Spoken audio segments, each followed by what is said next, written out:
प्रभु यीशु मसीह के मधुर और मीठे नाम से आप सभी को जय मसीह की। आज परमेश्वर के वचन में आप सभी का स्वागत है। परमेश्वर पिता आज अपने वचनों के द्वारा आप सबको बहुत आयत से आशीष को दे। पिता परमेश्वर आज अपने वचनों के द्वारा आपसे बोले और बातचीत करे। यहोवा के पहाड़ पर उपाय किया जाएगा। यहोवा यीरे और अब्राहम इसी प्रकार से परमेश्वर के बारे में लिख रहा है और वो इस प्रकार से कहता है कि यहोवा यीरे, और जो आज तक भी ये कहा जाता है कि यहोवा के पहाड़ पर उपाय किया जाएगा। और परमेश्वर ने अपने लोगों के लिए उपाय किया। जब हम लोग दूसरा इतिहास उसका 3रा अध्याय उसके पहले पद को पढ़ते तो इस प्रकार से लिखा है, तब सुलेमान ने यरूशलेम में मोरिया नाम पहाड़ पर उसी स्थान में यहोवा का भवन बनाना आरंभ किया, जिसे उसके पिता दाऊद ने दर्शन पाकर यबूसी ओरनान के खलिहान में तैयार किया था। मेरे प्रियो, ये वो स्थान है जहां परमेश्वर ने अब्राहम को भेजा था। और उत्पत्ति 22 अध्याय उसके 2 में तो इसी प्रकार से लिखा है, परमेश्वर ने अब्राहम की परीक्षा की और अब्राहम से कहा, अपने बेटे वरन अपने इकलौते पुत्र को लेकर मोरिया देश को चला जा और वहां के एक पहाड़ को जो मैं तुझे दिखाऊंगा होम बलि करके चढ़ा। और उसने परमेश्वर की आज्ञा को माना, उसने परमेश्वर की मर्जी को पूरा किया और वो अपने बेटे को लेकर, जो उसका इकलौता सबसे प्रिय जिससे वो प्रेम करता था, उस बेटे को लेकर वो परमेश्वर के लिए होम बलि चढ़ाने के लिए चल निकला। वो कुछ नहीं सोचा कि क्या कैसे मैं अपने बेटे को चढ़ाऊंगा बलिदान, परंतु वो चला गया बिना कुछ परमेश्वर से बोले, परमेश्वर की आज्ञा माना और बस वो चला गया। उसका बेटा इसहाक इस प्रकार से अपने पिता से कह रहे, मेरे पिता।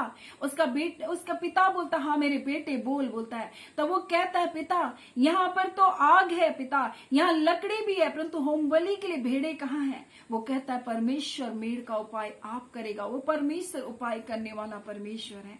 और वो अपने बेटे को होम बलि की वेदी पर लिटाता, उस पर छुरी भी चलाने वाला था। तब परमेश्वर कहता, अपना हाथ को रोक दे, बोलता है। और परमेश्वर कहता है, मैंने अब जान गया मैं कि तू मुझसे क्या करता है, मुझसे प्रेम करता है। तूने अपने बेटे वरन अपने इकलौते बेटे को भी मेरे लिए नहीं रख छोड़ा। अब मैं जान गया कि तू मेरा भय मानता है। और तब परमेश्वर उसकी आंखों को खोलता है और उसको झाड़ियों में उलझा हुआ एक मेढ़ा दिखाई देता है और तब उसे लाता है और उसको परमेश्वर के लिए होम बलि करके चढ़ाता है। तब वो इस प्रकार से कहता है, जहां जो हमको मिलता है उत्पत्ति 22 उसका 14 में, अब्राहम ने उस स्थान का नाम यहोवा यीरे रखा और इसके अनुसार आज तक भी कहा जाता है, यहोवा के पहाड़ पर उपाय किया जाएगा। वो परमेश्वर के पहाड़ पर उपाय किया जाएगा और उसने आपके लिए उपाय किया है। मेरे प्रियो, परमेश्वर ने आपके लिए उस पहाड़ पर उपाय किया। वो परमेश्वर आपसे प्रेम करता है और इसलिए इस पहाड़ के ऊपर परमेश्वर ने अपने भवन को बनाने के लिए कहा। और यहाँ इस प्रकार से लिखा हुआ है कि सुलेमान ने यरूशलेम में मोरिया नाम पहाड़ पर उसी स्थान पर यहोवा का भवन बनाना आरंभ किया, जिस स्थान पर अब्राहम ने अपने इकलौते बेटे को बलिदान करने के लिए ले गया। जिस पहाड़ को परमेश्वर ने बनाया और अब्राहम ने कहा, यहोवा के पहाड़ पर उपाय किया जाएगा, और उस स्थान पर परमेश्वर ने अपने भवन को बनाया। ये वो स्थान है मेरे प्रियो, जब दाऊद ने जनगणना को किया और जनगणना करने के कारण उसका मन व्याकुल हो गया और तब परमेश्वर से कहा, परमेश्वर मैंने महापाप किया, मैंने जनगणना की, मैंने महापाप किया, अब मेरा अधर्म को तो दूर कर दे, और मैंने तो बड़ी मूर्खता की है। परमेश्वर से कहा। तब परमेश्वर का वचन उसके पास पहुंचा और गाद नबी आकर के उससे कहता है, परमेश्वर ने तुम्हें 3 विपत्तियों को दिखाया। पहली विपत्ति की 7 साल तक, बोलता इस प्रकार से लिखा, 7 वर्ष तक बोलता अकाल पड़े, या 3 महीने तक तेरे शत्रु तेरा पीछा करता रहे और तू भागता रहे, या फिर तेरे देश में 3 दिन तक मरी पड़े रहे, बोलता मरी फैली रहे। तब वो कहता है कि अब बहुत जल्द तो इन बातों का जवाब दे कि कौन सी विपत्ति तुझ पर पड़नी चाहिए। तब वो कहता है कि परमेश्वर के हाथ में पड़ना, बोलता है कि बहुत कठिन है। बोलता है मैं तो बड़े संकट में हूं कि मैं यहोवा के हाथ में पड़ चुका हूं। लेकिन वो बोलता है कि फिर भी उसकी दया बड़ी है, परमेश्वर की दया बड़ी है, और मनुष्य के हाथ में मैं नहीं पड़ूंगा कि कोई मनुष्य मेरा पीछा करे। वो अकाल को भी नहीं चुनता है, वो शत्रु मेरे पीछे पड़ा रहा इस बात को भी नहीं चुनता है, परंतु ये चुनता है कि 3 दिन तक वो तब मरी फैले रहे।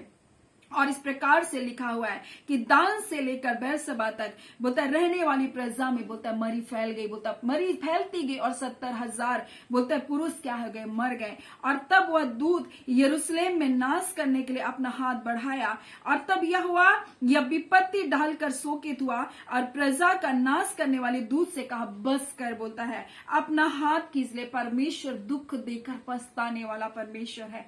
परमेश्वर दंड दे करके परमेश्वर पछताता है। परमेश्वर नहीं चाहता कि वो नाश हो, परंतु परमेश्वर ने ये विपत्ति इसलिए नहीं डाली थी कि दाऊद ने जनगणना की, परंतु परमेश्वर ने उसको उभारा था कि वो जनगणना कराए। जब हम इस 24 अध्याय के पहले पद को पढ़ते तो इस प्रकार से लिखा, यहोवा का कोप इजराइलियों पर फिर भड़का और उसने दाऊद को उसकी हानि करने के लिए यह कहकर उभारा। और जब दाऊद जनगणना किया तो दाऊद का मन व्याकुल हुआ और तब परमेश्वर के सामने वो जाकर के क्या किया, बोला परमेश्वर मैंने अधर्म किया। परमेश्वर जब तक दाऊद नहीं बोलता परमेश्वर उसके ऊपर दंड नहीं लाता, लेकिन दाऊद ने कहा कि मैंने महापाप कर दिया। तब परमेश्वर जबकि उसने अपने मुंह से निकाला कि उसने महापाप कर दिया, तब परमेश्वर ने अपने नबी को उसके पास भेजा। परंतु वो जानता था परमेश्वर दया करने वाला परमेश्वर दुख देकर पछताने वाला परमेश्वर। और परमेश्वर का वचन इस प्रकार से कहता है कि तब दूत यरूशलेम का नाश करने को उस पर अपना हाथ बढ़ाया। तब यहोवा विपत्ति डालकर शोकित हुआ और प्रजा का नाश करने वाले दूत से कहा बस कर, अपना हाथ खींच। और यहोवा का दूत उस समय अरोना नाम यबूसी के खलिहान के पास था। ये वही स्थान है जहां पर परमेश्वर अपने भवन को बनाने के लिए कह रहा है और यही वह स्थान है। तब प्रजा का नाश करने वाला दूत दाऊद को दिखाई दिया। तब उसने यहोवा से कहा देख, पाप तो मैंने किया है, कुटिलता मैंने की है, इन भेड़ों ने क्या किया, तेरा हाथ मेरे और मेरे पिता के घराने पर हो। बोलता है मुझे ही बोलता है मेरे विरुद्ध हो, परमेश्वर इन लोगों को क्षमा कर। और दाऊद वहां क्षमा की प्रार्थना करता है। तब परमेश्वर ने वहां पर दाऊद से इस प्रकार से अपने नबी के द्वारा कहता है और जाकर अरोना यबूसी के खलियान पर यहोवा के लिए एक वेदी बना। और ये वो स्थान था जहां परमेश्वर स्मरण करता है। किसे स्मरण करता है? ये वो स्थान पर परमेश्वर का हाथ रुकता है अपने दास अब्राहम को याद करके कि उसने किस प्रकार से भय को माना परमेश्वर का, अपने इकलौता बेटा को भी बलिदान करने से वो नहीं रुका था। और इसलिए परमेश्वर जब देखा कि ये तो अपने बेटे को भी बलिदान कर देता, लेकिन परमेश्वर ने उसके लिए वहां उपाय किया और परमेश्वर ने उसके बेटे के बदले एक बेड़ा को दिखाई दिया। परमेश्वर अपने दास अब्राहम को स्मरण किया और कहा अब मैं जान गया कि तू मेरा भय मानता है, अपने बेटे से भी बढ़कर मुझसे प्रीति रखता। और इसलिए परमेश्वर जब स्थान पर मरी को फैला रहा था तो उस खेत पर जाकर के वो क्या करता है, रुक जाता है। उस खलियान के पास जाकर के उसका दूत को रुकने का आदेश देता है। जब यरूशलेम पर वहां पर उसका दूत आता है, तब मृत्यु का दूत, तब परमेश्वर का अपना हाथ को रोक ले। मेरे प्रियो, परमेश्वर जब अब्राहम को स्मरण करके उस जगह मरी नहीं फैलाता तो उसने अपने बेटे यीशु मसीह को देखकर हमारे जीवन में क्यों कर वो बोलता है कि वो विपत्ति को दे सकता है जब हम उसके बेटे यीशु मसीह के पास आते हैं। और इसीलिए तो यशायाह में इस प्रकार से उसका वचन कहता है जो हमको मिलता है उसके 25वें अध्याय पर, और सेनाओं का यहोवा इसी पर्वत पर सब देशों के लिए लोगों के लिए ऐसा भोज तैयार करेगा जिसमें भांति भांति का चिकना भोजन, नितरा हुआ दाख मधु, उत्तम से उत्तम चिकना हुआ भोजन और बहुत ही निकरा हुआ बोलता है दाख मधु, और जो पर्दा सब देशों के लोगों के ऊपर लटका और जो घूंघट सब जातियों के ऊपर लटका है उसे इसी पर्वत पर वो क्या करेगा, नष्ट करेगा। यीशु मसीह मृत्यु से पहले वो यरूशलेम में प्रवेश किया, वो यरूशलेम में उसी स्थान में प्रवेश किया मेरे प्रियो जहां उसने अपने प्राण का बलिदान को देना था, और उसने विजय प्रवेश करके वो यरूशलेम में आया अपने प्राण का बलिदान को करने। ये वही स्थान है जहां पर अब्राहम ने अपने बेटे को बलिदान करना चाहा और परमेश्वर ने उसके लिए उपाय किया। आज ये वही स्थान है जहां पर यीशु मसीह अपने प्राण का बलिदान दिया। और परमेश्वर का वचन कहता है कि इसी पर्वत पर बोलता है, और वह इसी पर्वत पर उसे नष्ट करेगा और मृत्यु को सदा के लिए नाश करेगा, और प्रभु यहोवा सबों के मुख के आंसुओं को क्या करेगा, पोंछ देगा। और परमेश्वर के बोलता है सेनाओं का यहोवा इसी पर्वत पर सब देशों के लोगों के लिए एक ऐसा भोजन तैयार करेगा जिसमें भांति भांति का चिकना भोजन और नित्रा हुआ दाख मधु होगा। परमेश्वर यही वो स्थान है जहां आपके लिए उपाय करेगा। उसके बेटे यीशु मसीह के द्वारा आपको आशीष को देगा। उसने आपके पाप, आपके श्राप को मिटाने के लिए अपना लहू को उसने बहा दिया। उसने क्रूस की मृत्यु को भी सह ली। उसी स्थान पर यीशु ने अपने लहू को बहाया और वो मर करके जी उठा। उसने मृत्यु को क्या कर लिया, जीत लिया। और इसलिए उसका वचन कहता है वो मृत्यु को सदा के लिए नाश करेगा और प्रभु यहोवा सबों के मुख के आंसू को पोंछ देगा। मैं अपनी प्रजा की नाम धराई सारी पृथ्वी पर से दूर करेगा। और यहोवा ने ऐसा ही कहा है मेरे प्रियो, और अपने परमेश्वर अपने कहे हुए को पूरा किया। और परमेश्वर ने उस स्थान पर जहां उसका बेटा बलिदान किया, उसी पर्वत पर जहां उसका बेटा बलिदान किया गया, उसने हमारे लिए दया को दिखाया। उसने हमारे लिए उपाय को किया। उसने हमारे लिए अपने बेटे, इकलौते बेटे यीशु मसीह को हमारे लिए दे दिया। और जब हम उसके बेटे की कोड़े की मार को स्मरण करते हैं और पिता से कहते हैं आपके बेटे यीशु मसीह ने हमारे लिए कोड़े की मार सहा, तब वो चंगाई आपके जीवन में आता है। वो आपकी चंगाई का उपाय करता है। वो आपके छुटकारे का उपाय कर चुका है। और परमेश्वर का वचन कहता है यहोवा के पहाड़ पर उपाय किया जाएगा। और यहोवा के पहाड़ पर उपाय किया गया है मेरे प्रियो। उसने अपना इकलौता बेटा यीशु मसीह आपके लिए दे दिया। और जब जब आप उसके बेटे यीशु मसीह को स्मरण करते हैं, जब जब आप उसके बेटे के दुख को स्मरण करते हैं, जब जब उसकी प्रताड़नाओं को आप स्मरण करते हैं, पिता से कहते हैं आपके पिता ने अपने बोलते वो तुच्छ गिना गया। जब जब पिता अपने बेटे की तुच्छता को देखता है, वो आपकी तुच्छता को देखता है और वो देखता है कि तुम जब अपमानित होते हो तो परमेश्वर आपके जीवन पर दया करता है। वो यीशु मसीह आपके लिए अपमानित किया गया, आपके लिए लज्जित किया गया, और आप कहते जब मैं लज्जित हो रहा हूं, आप स्मरण करते उसके बेटे यीशु मसीह को कि यीशु मसीह मेरे लिए लज्जित हुआ, तब वो आपके अनादर को, आपकी नाम धराई को दूर कर देता है। पिता स्मरण करता है कि उसके बेटे यीशु मसीह ने आपके लिए क्या सहा। उसने अपने बेटे यीशु मसीह के दुख को स्मरण करता है कि आपकी छुटकारे के लिए उसने क्या कुछ नहीं सहा। और परमेश्वर इसको स्मरण करके आपके जीवन को आजाद करता है। जिस प्रकार से उसने अब्राहम को स्मरण किया, जिस प्रकार से उसने अब्राहम के बेटे को जब उसने बलिदान करना चाहा उस बात को स्मरण किया, जिस प्रकार से उसने अब्राहम के उस भय को मानने की बातों को स्मरण किया, तब परमेश्वर ने मृत्यु के दूत से कहा रुक जा। उसी प्रकार से आज परमेश्वर अपने बेटे को स्मरण करता है, तब वो कहता है कि मेरे बेटे ने इसके लिए मृत्यु को सहा है। अब ये मृत्यु उनके जीवन का भाग नहीं हो सकता। ये बीमारियां इनको मार नहीं सकती है। ये कैंसर इनको मार नहीं सकता है। ये बीमारी के बिछौने में पड़े हुए मर नहीं सकते। ये कहराते हुए मर नहीं सकते, क्योंकि मेरे बेटे यीशु मसीह ने इनके पाप, इनके श्राप को अपने ऊपर ले लिया है। उसने इनके अधर्म को अपने ऊपर उठा लिया है। इनके अशांति के लिए उसने कोड़े की मार को सहा, शांति के लिए प्रताड़नाओं को सहा, उनकी बीमारियों के लिए उसने कोड़े की मार को सहा। हमारे पाप, हमारे अपराध, हमारे गुनाहों को उसने अपने ऊपर उठा लिया। आज परमेश्वर स्मरण करता है अब ये श्राप के अधीन नहीं। जब आप उस पहाड़ के पास आते हैं, यीशु मसीह के पास आते हैं, तब परमेश्वर आपके लिए आज भी उपाय करता है।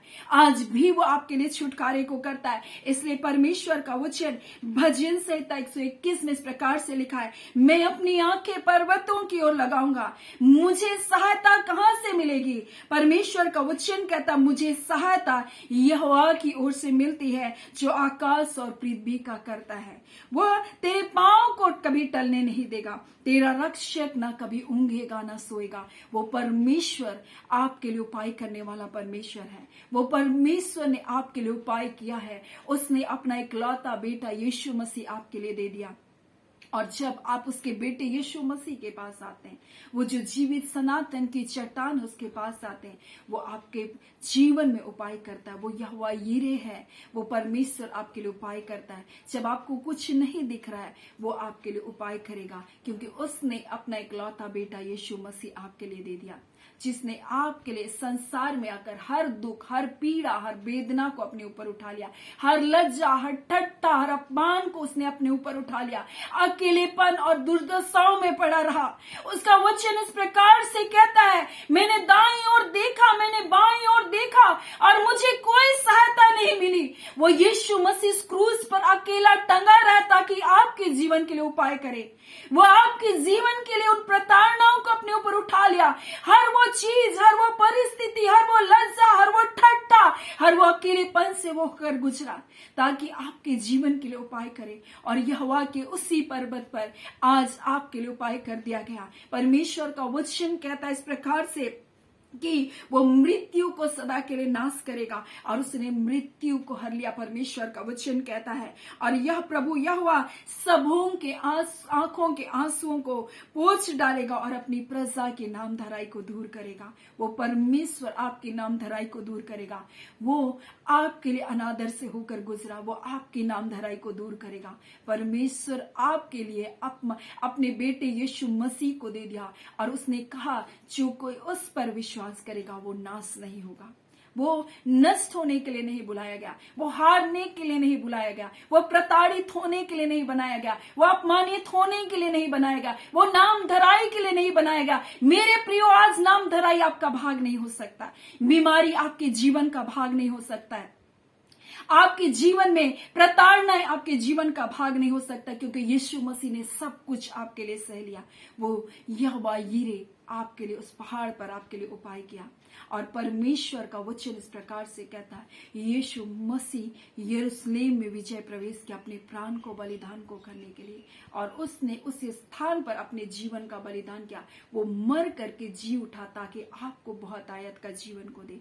विजय आपकी है, जय आपकी है, छुटकारा आपका है। आपके लिए परमेश्वर दया करने वाला परमेश्वर है। परमेश्वर ने जिस प्रकार से वहां पर दाऊद कहता, मैंने बड़ा महापाप किया है, मैंने अधर्म किया है, लेकिन परमेश्वर जब उस स्थान पर पहुंचता है, परमेश्वर कहता, अब रुक जाओ, इससे आगे तुम मृत्यु नहीं जा सकते हो, क्योंकि किसी ने तो मेरे साथ आज्ञा पालन किया, किसी ने तो मेरा भय माना।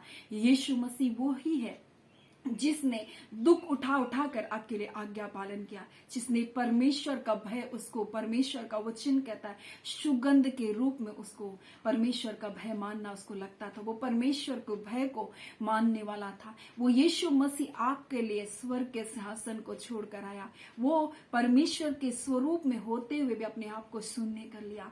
उसने आज्ञा मान कर बोलता है दुख उठा उठा कर आज्ञा मानना सीख लिया, और उसने आपके लिए आज्ञा पालन किया। और उसके आज्ञा मानने के द्वारा आज आपके जीवन में मृत्यु अधिकार नहीं कर सकता, कोई तकलीफ आपके जीवन पर राज्य नहीं कर सकता, कोई डर आपके जीवन पर राज्य नहीं कर सकता, कोई बीमारी आपके जीवन पर राज्य नहीं कर सकता। उसने आपके लिए कोड़े की मार सा, आज जब जिस घड़ी आप यीशु के कोड़े की मार को लेकर पिता के पास जाएंगे, कहेंगे, पिता स्मरण कीजिए इस बीमारी के लिए आपके बेटे ने मेरे लिए कोड़े की मार सा, पिता दया करेगा, अपने बेटे को स्मरण जा। उसने अब्राहम को स्मरण किया और उस मृत्यु के दूत से कहा, बस कर, अब आगे मत जा। आज अपने बेटे को स्मरण करेगा और कहेगा, बस कर, हो चुका। और परमेश्वर आपके जीवन में अद्भुत आशीषों को लेकर आ रहा है। सो परमेश्वर पिता इन वचनों के द्वारा आप सबको बहुत आयत से आशीष को दे। आमीन। आइए प्रार्थना करें। धन्यवाद देते हैं जीवते सच्चे सामर्थी पिता परमेश्वर, प्रभु यीशु मसीह के मधुर मीठे नाम से आपके निकटता में आते हैं। खुदावन परमेश्वर, आप यहोवा यीरे, आपके पहाड़ पर परमेश्वर उपाय किया गया। आपने अपना इकलौता बेटा यीशु मसीह को हमारे लिए दिया। ऐ खुदावन परमेश्वर पिता, और जब हम आपके बेटे यीशु मसीह को स्मरण करते हैं, हम उनके घाव को स्मरण करते हैं प्रभु जी, हम उनकी प्रताड़नाओं को जब स्मरण करते हैं प्रभु जी, हाँ पिता परमेश्वर, श्राप के बंधन आपके लोगों के जीवन से टूट रहा है। पिता आपका वचन कहता है परमेश्वर प्रभु जी, हाँ पिता, वो हमारे लिए काट पर लटकाया गया प्रभु जी, हमारे लिए श्रापित बना ताकि व्यवस्था की उस श्राप से परमेश्वर आपके लोगों को छुटकारा मिल जाए। हर बंधन टूटे यीशु के नाम से, बीमारियां तुम छोड़ो, ये निकलो यीशु के नाम से। हर प्रकार का परमेश्वर निराशा के बंधन, हर प्रकार के परमेश्वर दर्द और पीड़ा, हर प्रकार के सीने में परमेश्वर जो बोझ है, जो दर्द है, आज यीशु के नाम से प्रभु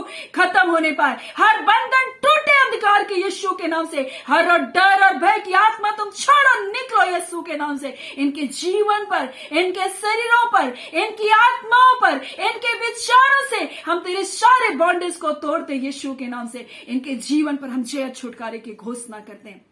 प्यारे पिता, आपने अपने बेटे यीशु मसीह के द्वारा अपने लोगों को जय छुटकारे को दे दिया। ये मसीह यीशु में जीवन से बढ़कर है। किसी भी हालात, किसी परिस्थितियों से ना डरे, क्योंकि आप यहोवा यीरे इनके लिए उपाय कर रहे हैं। आप छुटकारे को दे रहे हैं अपने लोगों को। हाँ पिता, आप दया कर रहे हैं अपने लोगों के लिए। हाँ पिता परमेश्वर, शत्रु की सारी योजनाओं के इनके जीवन से आप विफल कर रहे हैं। पिता आपका धन्यवाद। हम जय छुटकारे की घोषणा करते तमाम हालात परिस्थितियों के ऊपर। खुदावन परमेश्वर, हम प्रार्थना करते खुदावन परमेश्वर, इनके जीवन में अद्भुत आशीषें आने पाए। टूटे परिवार जुड़े यीशु के नाम से। हर प्रकार के गलत संबंधों के बंधन टूटे यीशु के नाम से।